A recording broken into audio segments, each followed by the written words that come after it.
प्रेम से बोलो शेरा वाली मैया की।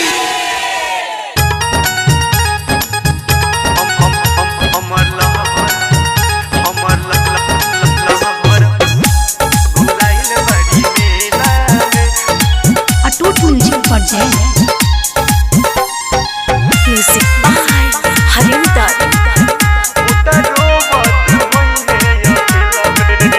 हमर लवर ए माई लवर, हमर लवर भुलाइल बड़ी मेला में, उतरोबत होई है अकेला में।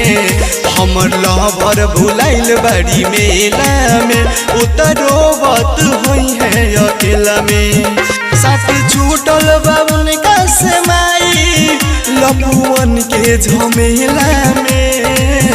हमर लवर ए माई लवर, हमर लवर भुलाइल बड़ी मेला में, उतरोबत होई है अकेला में। हमर लवर भुलाइल बड़ी मेला में, उतरोबत होई है अकेला में।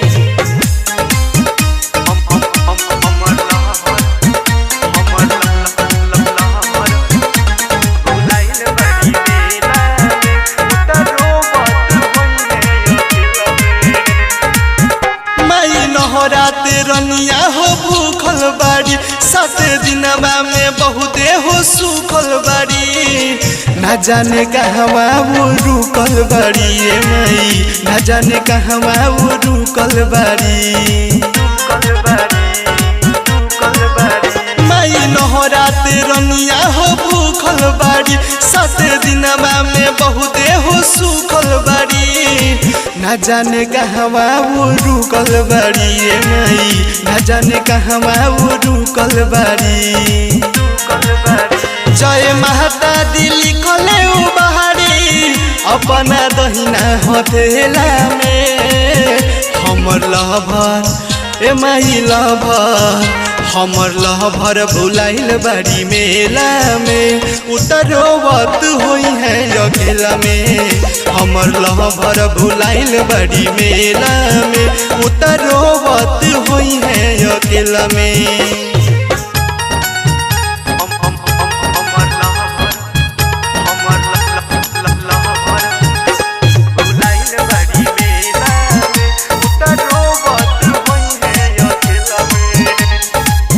जाने कहियो ना घुमले बाड़ी शहर, आज पहरल बा उनका पभारी कहर। ए माई रउवे देखाई डगर, ए माई रउवे देखाई डगर।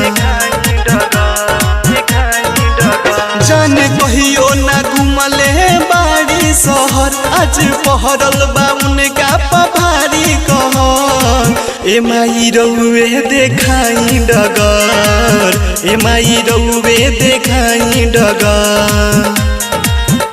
गावे अकलेश सदमा सुदीप, आरती बहारी अंधेरा में। हमर लवर ए माई लवर, हमर लवर भुलाइल बड़ी मेला में, उतरोबत होई है अकेला में।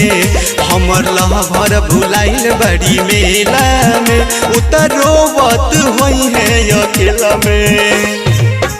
Atoot music recording studio Birganj Nepal.